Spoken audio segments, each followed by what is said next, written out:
Sindhuvayevacha Pacitanam Pavanebhyo Vaishnavebhyo Namo Namaha. Hare Krishna Krishna Krishna, Hare Rama, Rama Rama, Hare Hare. Primeiramente eu presto as minhas humildes reverências a meu Gurudeva, Srila Bhaktivedanta Narayana Goswami Maharaj. Da mesma forma, meu Siksha Guru Srila Bhaktivedanta Bharati Goswami Maharaj, a toda a constelação divina do nosso Rupa Nuga Guru Varga, a todos os meus irmãos espirituais aqui presentes, a todos os pregadores da consciência de Cristo no mundo afora. Eu oro para que a gente possa realmente se absorver nesse passatempo transcendental de uma encarnação do Senhor Krishna, né? Como Srila Gaura Govinda Maharaj ele diz, existe uma vela original, né? E essa vela original ela vai acender outras várias velas, né? Essas várias velas que são acendidas são as diversas encarnações do Senhor. Então existe a encarnação em que o Senhor, ele é o Senhor original, Swayam Bhagavan, e tem as encarnações que descem, como o próprio nome diz, Avatar. Elas descem com uma missão específica para cumprir um determinado Dharma, que pode ser traduzido como religiosidade, como dever, né? E o dia de hoje, como a gente conversou rapidamente na hora das canções, é um dia extremamente auspicioso, um daqueles dias em que dentro da escola Gaudiya Vaishnava, dos devotos do Senhor, ele não deve ser deixado de ser observado, seja em qualquer lugar que nós estejamos, como Jamasami, Radhasami, né? Guru Purnima, Vyasa Puja, e que por sinal Bhaktivedanta Bharati Goswami Maharaj, no seu canal Vishuddha Chaitanya Vani, ele presta reverências ao Vyasa Puja do seu Gurudeva, Srila Bhakti Balabhatirtha Goswami Maharaj, né? Que ele é o Acharya da missão da Sri Chaitanya Gaudiya Mata. Então, voltando ao tema, esse nome Ramayana, essa é uma das fotos épicas e assim extremamente tradicionais desse grande épico indiano, que na realidade ele não fica só restrito à Índia, porque ele se espalhou em suas glórias pelo mundo inteiro. Aqui à minha esquerda a gente vê ali embaixo Hanuman segurando, que é um humanoide meio humano, meio macaco, que tem um papel assim preponderante, fundamental nesse grande passatempo transcendental do Senhor Ramachandra, que está ali no centro belamente, né? E sabido que a gente jamais pode glorificar o Senhor Ramachandra sem a gente esquecer de evocar o seu devoto puro, que é Hanuman. As glórias desse humanoide macaco, né? Elas são extremamente transcendentais. Nós vamos falar um pouco sobre ela ao longo de toda a nossa conversa. A gente vê que ali existe Sita, como a Indumati glorificou, existe um irmão dele chamado Lakshmana, né? Que é o irmão que personifica o mestre espiritual. E vamos começar a falar um pouquinho sobre essa epopeia. Sobre esse primeiro slide, primeira coisa, Ramayana, o significado dessa palavra Ramayana. Rama, o próprio Senhor Rama, que é o grande herói desse grande poema, porque na realidade ele é um poema vivo, transcendental, onde a gente, se quiser pensar sobre o tempo em que ele foi composto, isso é muito complicado, mas certamente há mais de quase 2 milhões de anos atrás. O nome Ramayana significa viagem de Rama, o caminho de Rama, porque vai ser um grande caminho percorrido. Em realidade, essa novela transcendental, que a gente pode assim chamar, ela é composta de 24 mil versos. Ela, na realidade, só pede por Mahabharata, que é uma outra grande, um outro grande canto, uma outra grande literatura, que tem mais de 100 mil versos. E o Srimad Bhagavatam, que nós estudamos tanto e falamos tanto, ele tem em torno de 18 mil versos.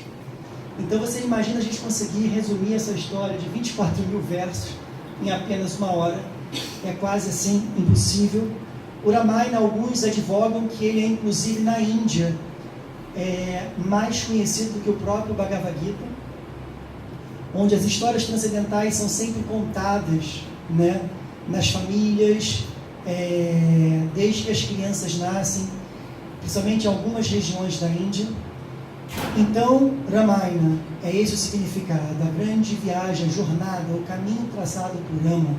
Rama é um dos nomes das encarnações do Senhor Krishna, que significa a fonte de todo prazer. Um outro nome que todo mundo conhece de Rama é Rama Chandra. Rama, a fonte de todo prazer. Chandra significa lua, ou seja, aquele que é efulgente, aquele que esplandece como a própria lua. Na realidade, esse herói que a gente vai falar, que é essa encarnação de Krishna, que é o herói Rama, a gente sabe que existem um ciclo das eras aqui na Terra, que são 4 ciclos. O primeiro ciclo a gente chama da Era de Ouro, né?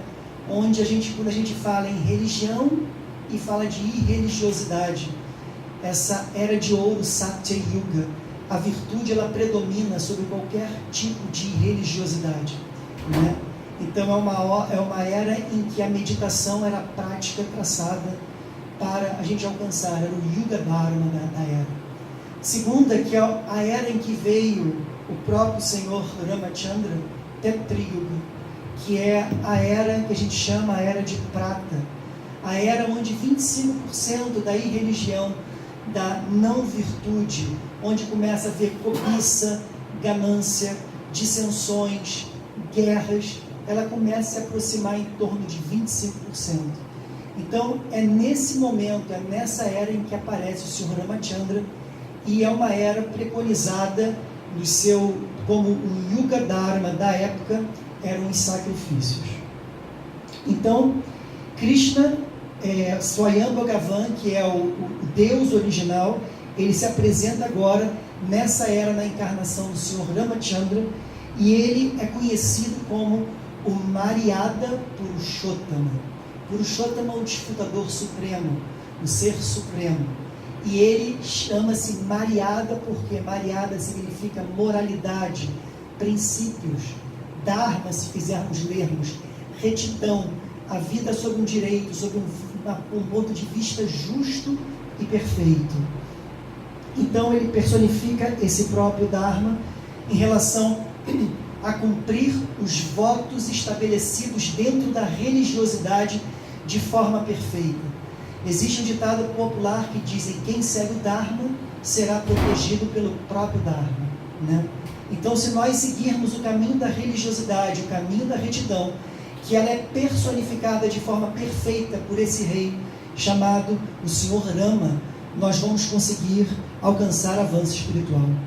No próprio Bhagavad Gita, Krishna, ele fala que ele descende a esse mundo nas suas encarnações quando existe um predomínio da irreligiosidade sobre a religiosidade, e ele vem para destruir aquelas pessoas que têm concepções demoníacas, e ele vem para proteger os seus devotos e estabelecer o Dharma daquela época. Qual é o melhor processo? Como a gente deve se compor? Como a gente deve ficar nessa vida para alcançarmos verdadeiramente uma vida espiritual genuína? Então, a suprema personalidade de Deus, o próprio Senhor Supremo, ele se faz manifesto em função disso. E a gente pergunta assim, mais uma vez, nós já falamos aqui várias vezes, mas o que há de Krishna e as suas encarnações virem fazer nesse mundo? E a gente entende que existe nada além de um desejo do próprio Senhor em desfrutar de todos esses passatempos aqui na Terra, e quando ele desce, todos os atos, desde a sua respiração ao movimento, todos os passatempos transcendentais que acontecem em torno de Krishna, eles são única e exclusivamente por misericórdia, para que nós, almas condicionadas, tenhamos a oportunidade, através da audição, estarmos aqui presentes, escutando sobre o que a gente chama de Rama Katha, assuntos transcendentais de uma encarnação divina do próprio Senhor. Então o Senhor, ele, nesse caso, nessa encarnação, como o Senhor Ramachandra, ele vem de alguma forma cumprir algumas promessas. E a promessa, alguma dessas promessas, é que nós vamos falar isso à frente, os semideuses estavam totalmente atordoados aqui na terra pelos demônios encabeçados por esse superpoderoso demônio chamado Ravana, que o próprio nome desse demônio, Ravana, significa aquele que faz a pessoa sofrer e aquele que faz a pessoa chorar. Então, Ravana, ele era a personificação, Ramachandra, personificação da virtude, cita sua consorte a personificação da pureza no seu mais alto grau. E Ravana é a personificação da não virtude, da irreligiosidade e do adharma. Então ele promete aos semideuses que ele de alguma forma iria dar cabo com todo esse problema. Uma coisa muito importante quando a gente fala em lila, em passatempo do Senhor, é algo onde Krishna, na sua encarnação, ela vem, ele se coloca como o ator principal de todos aqueles passatempos, mas uma coisa importantíssima que nós devemos ter em nossas mentes: ele é o coordenador, ele é o contra-rega, ele é o diretor. Tudo que acontece no seu passatempo, por mais que a gente não compreenda, e daí a gente tomar muito cuidado com as questões das ofensas das nossas cabeças e não compreender o que é algo transcendental, que inclusive isso se chama parada. Isso significa a gente não a parada, uma delas que é uma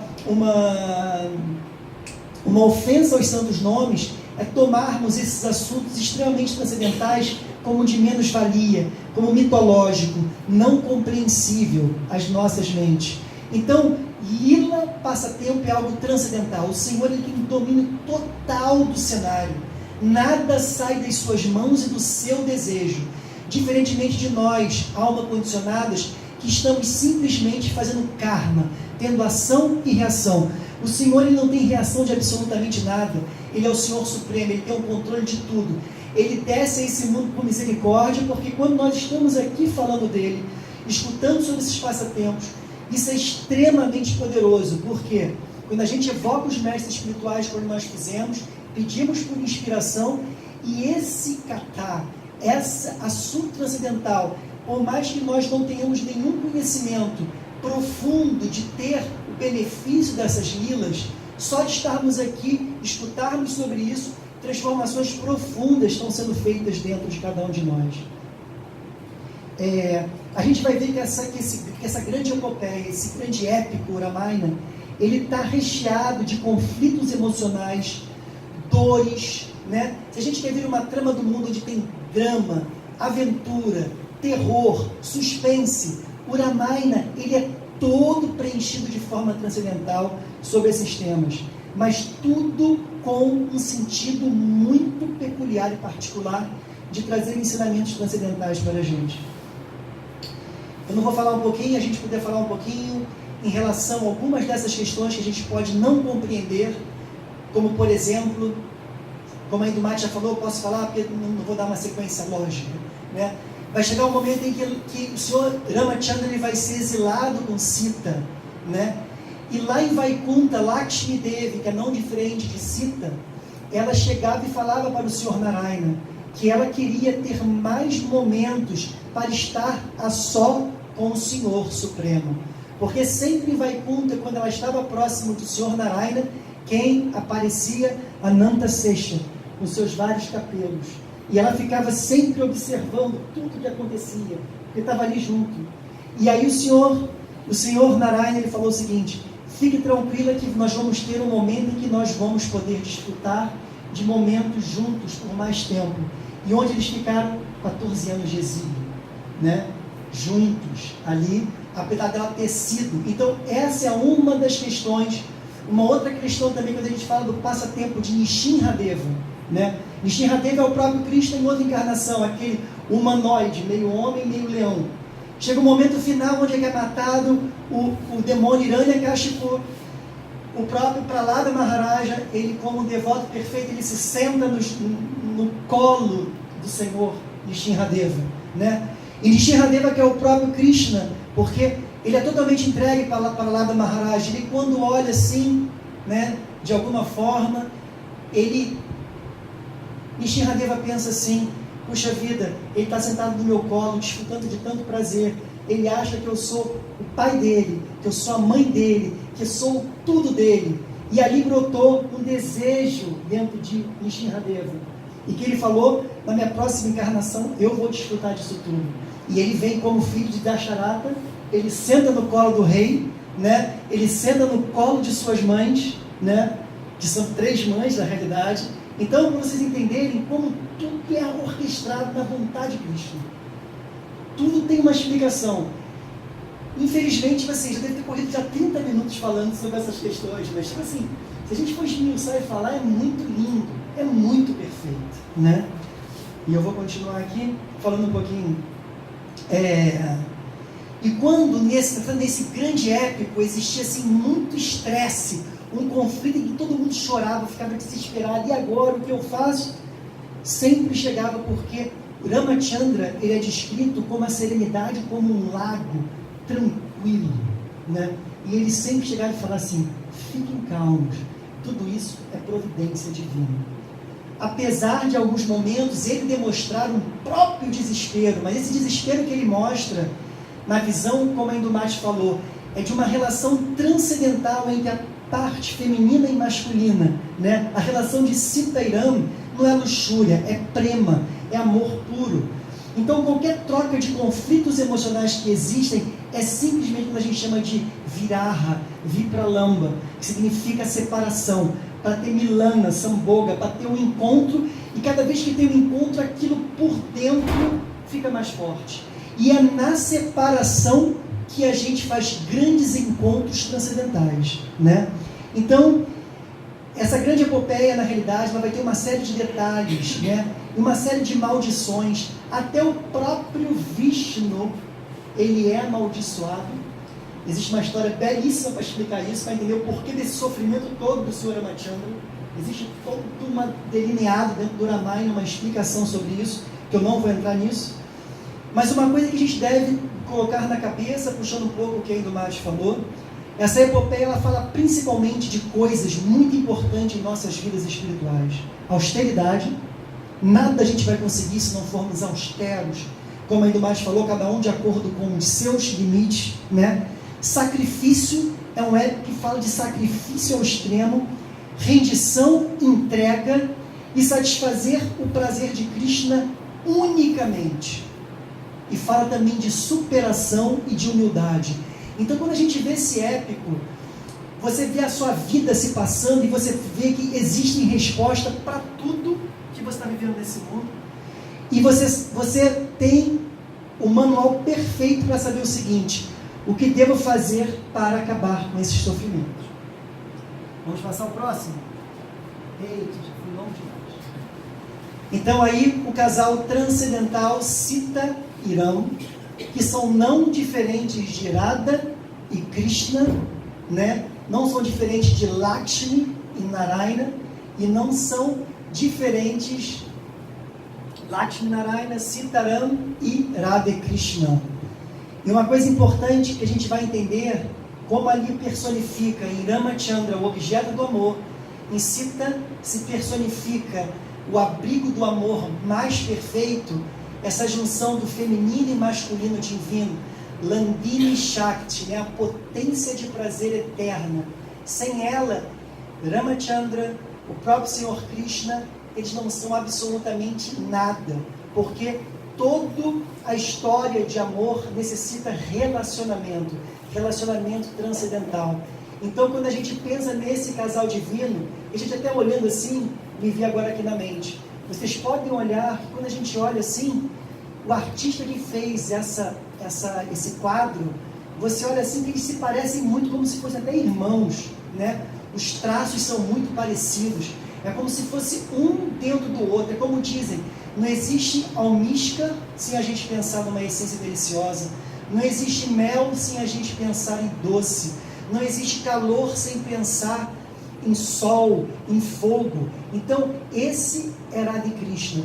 Tanto é que, se vocês percebem, quando a gente canta Sitarama, Sitaram, a gente não canta Rama, Sita, Rama, Sita. E a gente também canta Hare Krishna.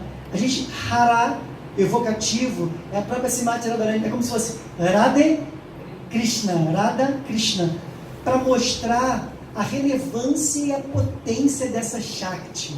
É extremamente indescritível, é a plenitude perfeita do amor. Então, nesse relacionamento, Ramachandra, em alguns momentos, ele vai se mostrar extremamente frágil, mas não uma fragilidade mundana, como a gente vive nos nossos cotidianos. Esse é o grande compilador. Não, esse não é Vyasa, já é Valmiki. Esse é o grande compilador. O muito interessante, nós vamos falar um pouquinho sobre Valmiki rapidamente. Valmiki, ele se chamava Ratnakara, né? Ele foi basicamente abandonado pelas suas famílias, ou se perdeu, alguns dizem, dentro de uma floresta. E nessa floresta, para a sobrevivência, Jai Radhashama Sundara Ki Jai, Satinandana Gaura Hari Ki Jai, Sitarama Ki Jai, Shila Gurudeva Ki Jai, Ramanavami Ki Jai, Sitaram Ki Jai. Então, na realidade, Valmiki, ele, quando ele se chamava Ratnakara, ele na realidade, ele foi crescendo e a profissão dele principal para sustentar-se a si mesmo, sustentar os seus familiares. Ele era um grande ladrão do vilarejo e ele, além de roubar, ele matava as pessoas. Ratnakara. Então, o que acontece? Assim ele fazia habitualmente, né? E sustentava a sua família, os seus, né?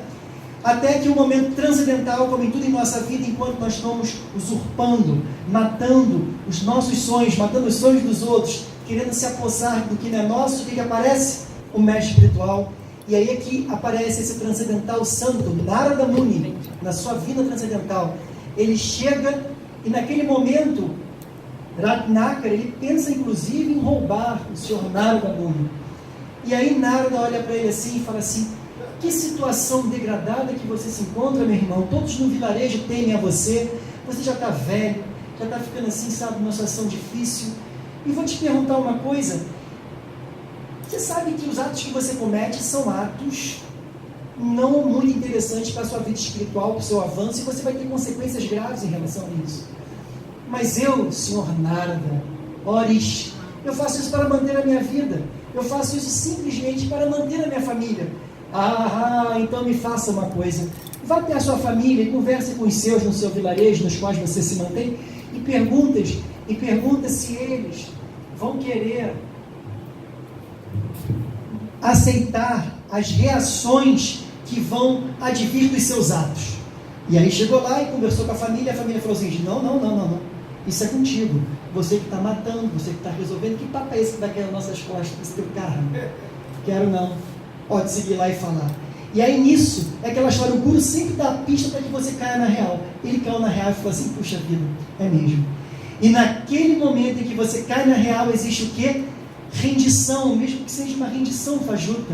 E naquele momento em que o Guru faz, dá a iniciação, dá um nome. Então ele fala o seguinte: ok, eu vou te dar um nome para que você resolva esses seus problemas e que você limpe seu coração. Cante os nomes do Senhor Ram.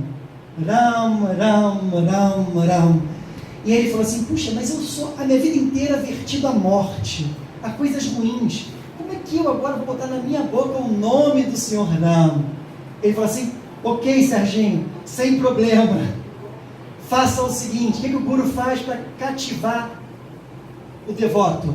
Ok, se você não pode cantar Ram, canta, inverte. Mara, Mara. Mara, Mara, Mara, Mara, Mara, Mara, Mara, Mara, Mara, Mara, Mara, Mara, vai virar.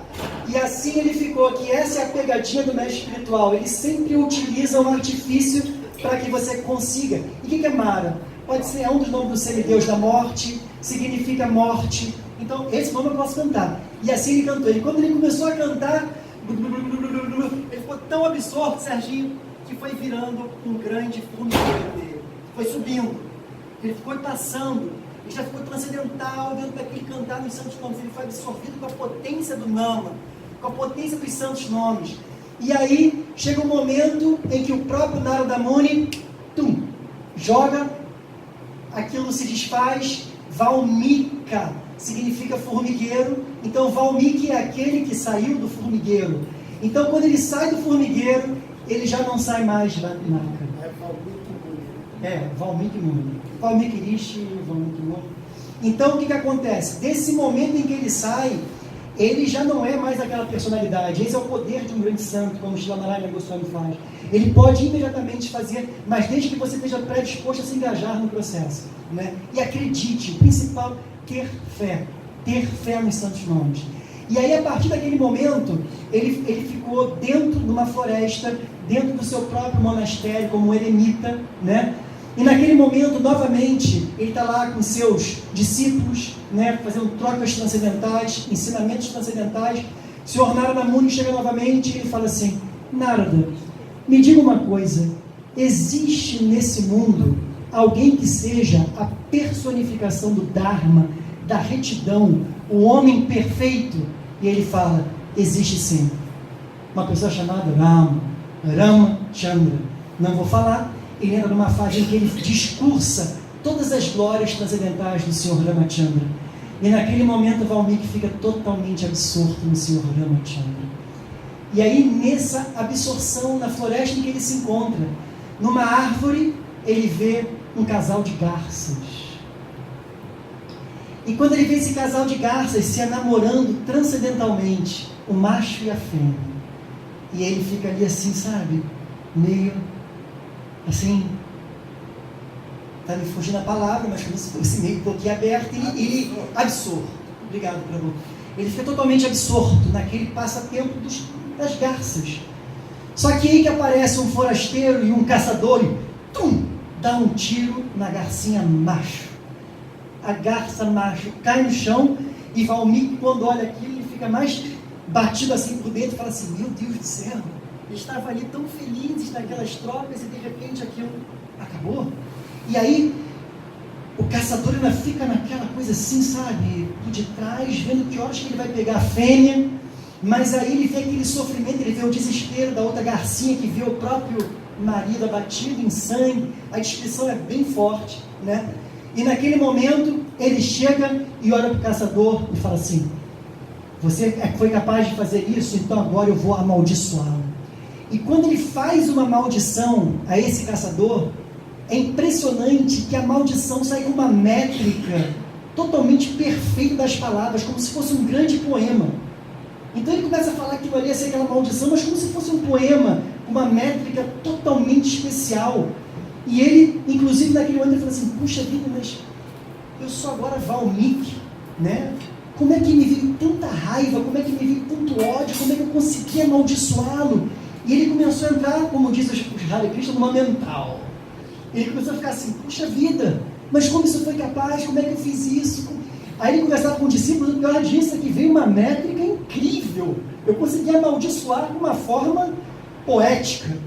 Então aquilo ali abalou muito ele. Vou passar aqui o próximo que eu vou explicar isso. Narada Muni, que foi o primeiro contato, né? E aí nesse instante quem aparece? O Senhor Brahma, né? O Criador, né? E ele vem e olha assim para Valmiki: fique tranquilo, fique tranquilo. Isso tudo que está acontecendo, na realidade, a maldição, não se culpe, porque tudo isso foi um desejo meu, cumprindo uma ordem superior. É aquela história, tem um diretor da grande peça e tem os outros que vão ainda coordenando, e ele falou o seguinte: tudo que você falou, na realidade, não veio da sua boca, porque já foi um prenúncio para que você pudesse narrar o Ramayana. Então, é dito que o Ramayana, Valmiki Muni, ele é o Adi Kavi. Ele é como se fosse o poeta inicial, transcendental, de todas essas grandes lilas transcendentais. Então ele é o Adi Kavi, o poeta inicial, totalmente inspirado e absorto. Quando Brahma deu essa bênção, ele foi para perto do Ganges e transcendentalmente ele pegou um pouco de água. Nisso que ele pegou um pouco de água, diz que nas mãos dele, dentro da água, todos os passatempos de Ramachandra começaram a acontecer. E a partir dali, como é um poema belíssimo, transcendental, ele começou a compilar esse grande épico, o Ramayana. Gandhi. Valmiki Muni escrevendo lá no seu eremitério, transcendentalmente. E aí que a gente começa, já daqui a pouco está 1h ainda mais, Haribol? Continua? Meia hora. Então, muito bem. Estamos aqui, então, na dinastia Arago, a dinastia solar, a dinastia transcendental, onde Ambarish Maharaja vem nessa linha transcendental. Para vocês verem a potência de Ayodhya, que é, na realidade, a capital de Koshala, que é o grande estado em Tetra Yuga. E, na realidade, o rei dessa maravilha desse cenário, né? Eu até me lembro, e eu tenho certeza, que aquela epopeia mundana que fizeram do Senhor dos Anéis, né? E algumas coisas, tem muito a ver eles pegando, como em tudo, né? Tudo vem dos Vedas, tudo é transcendentalmente, mas eles pegam e... Porque a gente vê as imagens, né? Tipo assim, a descrição perfeita de Ayodhya, né? Vaikunta está ali muito próxima, é impressionante, porque dizem que é como se fosse o tempo inteiro primavera, os lagos transcendentais com lótus de ouro, né? O cheiro transcendental que emana das ruas, das vielas, e como aí religiosidade existe muito pouco, então é extremamente reto, perfeito. Arribou? Até os habitantes, né? Aqueles habitantes loiros lá do Senhor dos Anéis. Sim, na realidade é aquela história. A questão aí desse em Ayodhya é que, tipo assim, dor, sofrimento, doença, nada disso fazia parte desse local. E religiosidade era uma coisa extremamente difícil. E Dasharata, que é um rei que tem uma história toda transcendental de quem é Dasharata, que eu não vou entrar em detalhe, ele era como se fosse o próprio imperador do mundo, né?